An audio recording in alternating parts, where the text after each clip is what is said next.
یہاں پہ نفلی عبادات کو بہت زیادہ امپورٹنس دی جاتی ہے ہمارے معاشرے میں، جس وجہ سے کہا جاتا ہے کہ پانی اور ان تمام تر چیزوں کا اہتمام جو ہے وہ روزہ افطار کے وقت کیا جائے، اس سے قبل نہ کیا جائے. تو اس طرح کی چیزیں بھی جو ہے پینیٹریٹ ہو چکی ہیں سوسائٹی میں. اصل میں یہ تو تربیت کا پہلو ہے. رائٹ. یہ تو تربیت کا پہلو ہے کہ جب ہمارے ہاں لوگ فجر کی 2 رکعت جب فرض پڑھائے جا رہے ہوتے ہیں وہ بھاگ کے سنتے پڑھ رہے ہوتے ہیں. ایسا ہی ہے. ادھر فرض نکل رہا ہے وہ سنتے پڑھ رہے ہیں. اب یہ ان کو کون اللہ کا بندہ سمجھائے کہ بھائی فرض کی زیادہ ویلیو ہے. سنت اگر رہ گئی ہیں تو حدیث میں آتا ہے کہ ایک صحابی کا ایسا معاملہ ہوا کہ اس کی سنتے رہ گئی. اچھا جب رہ گئی تو اس نے بعد میں پڑھنا شروع کر دی. تو رسالت مآب صلی اللہ علیہ وسلم جب مسجد سے باہر تشریف لے کے جا رہے تھے تو آپ نے اس سے پوچھا بھئی یہ فجر کی کب سے 4 فرض ہو گئے ہیں؟ تو اس نے کہا یا رسول اللہ یہ فرض نہیں میں پڑھ رہا، فرض تو آپ کے پیچھے پڑھ لیے ہیں، لیکن جو آپ نماز سے پہلے نوافل پڑھتے ہیں، جو آپ نے 2 رکعت پڑھتے ہیں وہ میرے رہ گئے تھے. تو میں نے کہا چلیں میں بعد میں پڑھ لیتا ہوں. آپ صلی اللہ علیہ وسلم نے خاموشی اختیار کی. گویا کہ اگر کوئی شخص بعد میں بھی پڑھنا چاہتا ہے تو پڑھ سکتا ہے. یہ ایسا نہیں کہ اگر پہلے نہیں پڑھے تو اب یہ نعوذ باللہ کفر لازم آ جائے گا اور یہ قبول ہی نہیں ہوں گے. ایسا میرا نہیں خیال کہ دین کے اندر ہے. نماز جو فرض ہے فرض ہے. لہذا یہ آپ کی بات بالکل درست ہے. ہمارے ہاں کہیں یہ تو ہماری والدہ نے یہ ماؤں نے سوسائٹی کے اندر بچوں کو سمجھایا کہ جس نے تراویح نہیں پڑھی اس کا روزہ نہیں ہوتا، لیکن یہ نہیں سمجھایا کہ جس نے نماز نہیں پڑھی اس کا روزہ کس طرح پھر کامل ہوگا. تو یہ ہمیں دیکھنا چاہیے. پھر نماز اپنی جگہ فرض ہے، روزہ اپنی جگہ فرض ہے. لہذا کسی کا کسی کے ساتھ کنیکشن نہیں ہے. دونوں عبادت اپنی جگہ پر ہیں. اب آ جاتے ہیں امام علی مقام علیہ السلام کی جو ہم نے کربلا کے حوالے سے جو ڈسکشن کرنی ہے، جو اس کے محرکات ہیں، جو اسباب ہیں. اس میں ذہن میں یہ بات رکھنی چاہیے کہ یہ معاملہ آخرکار شروع کہاں سے ہوتا ہے. جی بالکل. ہمیں یہ ذہن میں رکھ لینا چاہیے کہ حدیث ہمارے پاس پیمانہ ہے کہ جب آپ برائی کو دیکھیں گے تو آپ نے طاقت سے روکنا ہے. یہ افضل ترین ایمان ہے. اور آپ یوں سمجھ لیں جائز صورت یہ ہے کہ خاموش ہو کے چپ ہو جانا. اب 4 بڑی ہستیاں یا شخصیات آپ کہہ سکتے ہیں کہ مدینے میں اس وقت موجود تھی. عبداللہ ابن عباس، عبداللہ ابن عمر، ابن زبیر اور اس کے بعد جناب علی مقام، امام حسین. اب یہ 4 بڑی ہستیاں تھیں کہ گویا صحابہ کرام کی تو طویل تعداد موجود تھی. ہاں جی بالکل. لیکن آپ جو سمجھیں انفلوئنس جو شخصیت تھی یا جن کو کہتے ہیں نا لیڈر ٹائپ، یہ وہ 4 شخصیات تھیں. اگر ان 4 میں سے 3 بھی بیعت کر لیتے تو پلڑا یزید کا بھاری تھا. ان 2 لوگوں نے نا اس بات کے اوپر ابن عمر نے اور ابن عباس نے اتفاق کیا کہ اگرچہ یہ ملوکیت کی ابتدا ہے، یہ کیسر و کسرہ کے بادشاہوں کی طریقہ کار ہے جو 60 ہجری میں پیش آیا، جدید تخت پر بیٹھا، لیکن چونکہ ہمیں بچنا چاہیے کہ خون ریزی نہ ہو لہذا ہمیں بھی بیعت کر لینی چاہیے. یہ 2 شخصیات ہیں جنہوں نے بیعت کی اور خاموش ہو گئے. ہم یہ نہیں کہتے، یہ بھی مدینہ میں موجود تھے، یہ بھی موجود تھے، انہوں نے جائز کام کیا.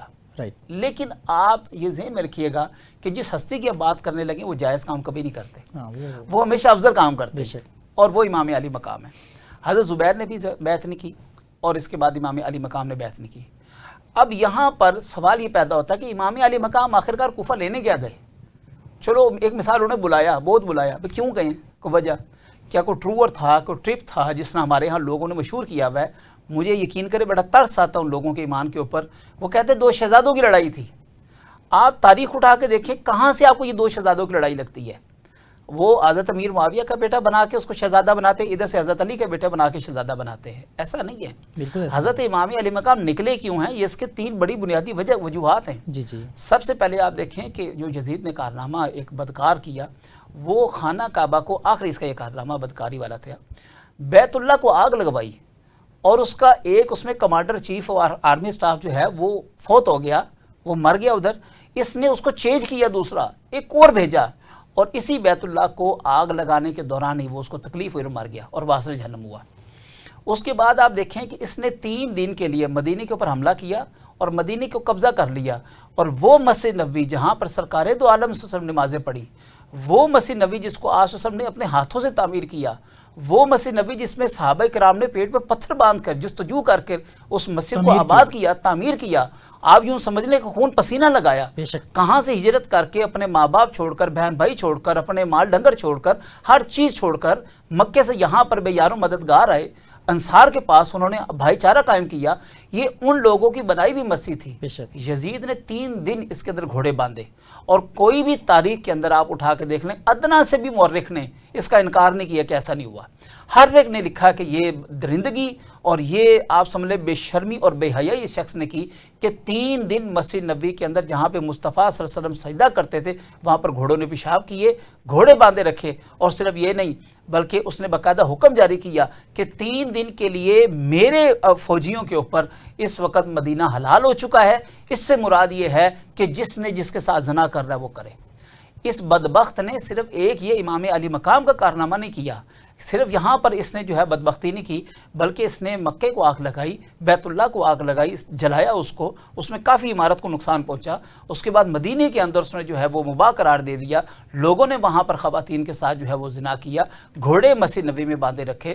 اس کے بعد جناب امام علی مقام مجھے بتائیں اس کے بعد بھی خاموش رہیں گے؟ اور پھر آپ دیکھیں اس نے بیٹھتے ساتھ جو مالی کرپشن کی, یہ 3 بڑے اس کے جو ہے مزید گناہ میں آپ کو گنا دیتا ہوں. آج لوگ, میں آپ کو کتابیں دکھا سکتا ہوں, لوگوں نے اس کو رضی اللہ تعالیٰ عنہ لکھا ہوا ہے, یزید رضی اللہ تعالیٰ عنہ امیر المومنین اس کو لکھا ہوا ہے. آپ کو اتنا یہ پیارا ہے تو پھر یہ جملہ میں آپ کے نظر کرتا ہوں کہ خدا کرے کہ تمہارا حساب یزید کے ساتھ ہو اور ہمارا حساب حسین کے ساتھ ہو.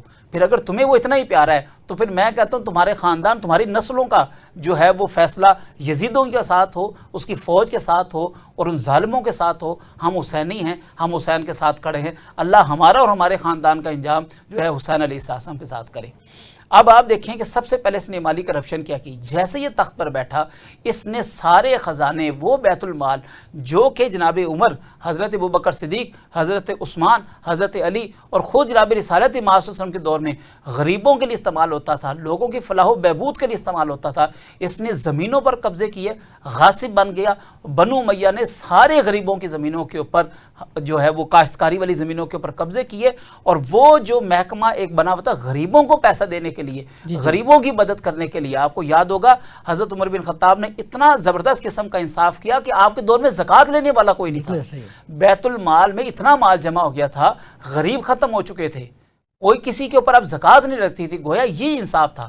وہ ساری جو اقدار, وہ ساری ویلیوز پامال کرتے ہوئے اس شخص نے بیت المال کو اپنے ذاتی استعمال کے لیے اور رکھا. اور اس کے اندر جو سب سے بڑا اس کا گناہ, جتنے بھی بڑے لوگ شامل تھے, حضرت امیر معاویہ اور اس سے پہلے جتنے بھی بڑے حکمران گورنر تھے, وہ سارے صالحین, نیک اور بزرگ تھے. اس شخص نے ان سب کو ہٹا دیا گورنری سے, اور وہاں پر لڑکے عیاش اور باش قسم کے, جس کو ہم اپنی زبان میں جو ہے وہ لونڈے کہتے ہیں, اس نے وہاں پر ان کو مقرر کر دیا. اور ان اوباشوں نے جس طرح پھر لوگوں پر ظلم و ستم کیا, تاریخ اس بات کی گواہ ہے. دوسرا اس کا جو ہے بدکاری کا جو بڑا کارنامہ ہے, وہ اس نے سیاست کا جو ہے بڑا غلط ریگ استعمال کیا, جس میں اس نے بزرگوں کو, جو بڑے بڑے تابعین تھے, جو بڑے بڑے صحابہ جو بچ گئے تھے, جو اس وقت گورنری پر موجود تھے, ان سب کو ہٹا دیا. جس طرح نعمان بن بشیر اس وقت زندہ تھے, ایک اور نابینا صحابی زندہ تھے, کئی ایسے لوگ اس وقت جو زندہ تھے, اس نے انہیں ہٹا کر وہاں پر لونڈے اور بدماش قسم کے, جو اوباش قسم کے لڑکے تھے وہ لگائے, جنہوں نے پھر لوگوں کے اوپر ظلم و ستم کیا. اور انہی کی یہ کاروائی ہے کہ واقعہ جو ہے کربلا ہم دیکھتے ہیں. آگے کبیر صاحب آپ دیکھیں, آخر میں اس نے بے حیائی, یہ جو مدینہ کے اندر والا واقعہ میں نے آپ کے سامنے پیش کیا, یہ 3 بڑی جو ہے اس نے بدکاریاں کی. اب اس کے بعد کوفہ سے خط آتا ہے.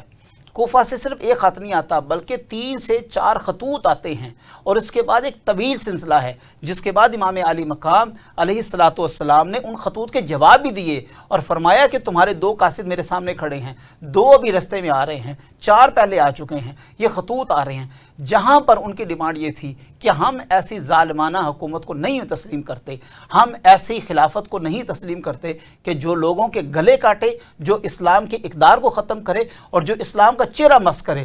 بلکہ مجھے یاد ہے ایک روایت میں, وہ تاریخی روایت میرے ذہن میں آ گئی, اس نے جمعے کی نماز, اب چونکہ یہ خطیب بھی تھا, یہ حافظ قرآن بھی تھا اور خطیب بھی تھا, اب اس نے جمعہ جو ہے وہ عصر کے وقت لے گیا.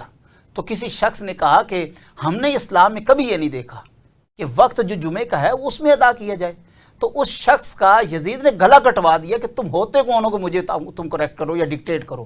آپ اندازہ لگائیں کہ یہ آمریت کی بدترین مثال یزید کا دور ہے. اور یہ صرف یہ امام علی مقام کے واقعے کے علاوہ بھی آپ اس کے بدکاری والے کارنامے اٹھا کے دیکھیں تو میں نہیں سمجھتا کہ اس کو پتہ نہیں لوگ کس منہ سے رضی اللہ تعالیٰ عنہ یا رحمۃ اللہ تعالیٰ علیہ کہتے ہیں, وہ اپنے ایمان کا علاج کروائیں. اگر یہ دیکھا جائے تو پھر آپ مجھے بتائیے ہم کیسے فیصلہ کریں گے کہ کرب و بلا کی وہ وادی کے اندر جس کو کربلا کہا جاتا ہے, اس میدان میدان کے اندر ادھر بھی پھر مسلمان کھڑے ہوئے تھے، پھر یہاں پر بھی مسلمان کھڑے تھے، وہاں پر بھی اذان ہو رہی تھی، یہاں پر بھی اذان ہو رہی تھی. بتائیں پھر ہم کیسے فیصلہ کریں گے؟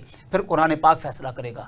قرآن کہتا ہے کہ اللہ تعالیٰ ان کے ساتھ ہے، ان اللہ مع الصابرین، جو صبر کرنے والوں میں سے ہیں. تو میدان کرب و بلا میں اس آیت کو رکھیں، آپ کو معلوم ہو جائے گا کہ صابر کون تھا وہاں پر اور ظالم کون تھا. آپ یہاں تو اذانیں تو دھوکہ دے دیں گی انسانوں کو، وہاں پر تو یزیدی کیمپ میں بھی اذانیں ہو رہی تھیں، ان کو بھی جمعے کی بڑی فکر پڑی ہوئی تھی، ان کو بھی نمازوں کی بڑی فکر پڑی ہوئی تھی، لیکن ان کو یہ شرم نہیں آئی کہ سامنے امام علی مقام اور وہ خطبہ آپ کا، جب امام علی مقام نے فرمایا کہ تم مجھے پہچانتے ہو میں کون ہوں، گویا یہ آخری وارننگ تھی کہ ابھی بھی لوٹ آؤ واپس، تمہیں معاف کر دیا جائے گا، تم نواسے رسول کے سامنے کھڑے ہوئے ہو.